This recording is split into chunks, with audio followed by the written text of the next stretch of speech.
I think more and more when you look at people that have had a modicum of success in their lives or that seem to be happy, they tend to be hanging out with happy people. They tend to be hanging out with pretty well-adjusted people. And the hard part about that is often the people that are very unhappy or very, very dysfunctional in their lives find those happy people attractive and can come and say, you know, I'm not going to change any of my behavior, but please make me happy. And you know, the first thing years ago, I had a therapist friend, and they said, you can't make people happy. They can only make happiness themselves. You know, you can help them. You can demonstrate that, but they've got to take it on themselves to do that. You can't do that for them. And after a while, I think in life, we realize that people are pretty much going to be where they're at. And so it's a lot more fun to be around happy, vital, exciting people than it is to be about a bunch of Eeyores. And so I know that maybe sounds a little bit harsh. So we always want to give love and compassion to people that are unhappy. But I had dinner the other night with an 87-year-old therapist that had been a therapist for 47 years. And I ask this question every time we get to sit next to a therapist. I say, are people cut happy? You know, let's talk about happiness. And she said, Paul, people are about as happy as they make up their mind to be, which is quoting Abraham Lincoln. But she went on, she said, I think a lot of people are really happy to not be happy. And that really sunk into me.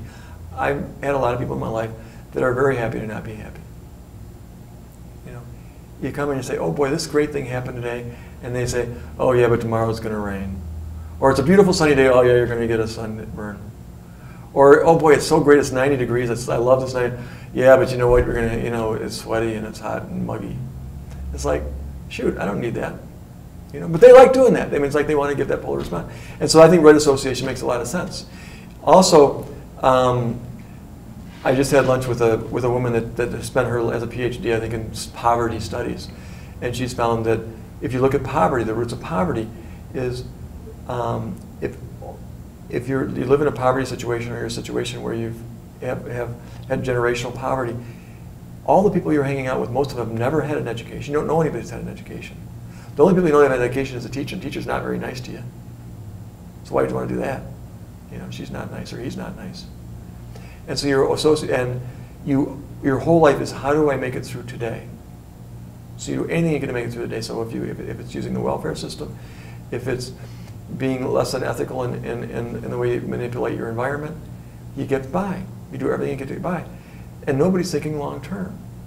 And so she says it's very important for people that are able to think long term, that are able to say, hey, let's look at life over this long rather than as a day, to associate so that they can be sort of learn those tools, those things that you and I grew up with. We grew up with thinking it's important to save money, even though we would spend it every time we get a chance when we were kids. We grew up with that, at least our parents saying it's important to save, it's important to think about tomorrow, it's important to get good grades so that you can get a good job. If your parents are never giving you those messages, it's not very good. And so there is a balance there.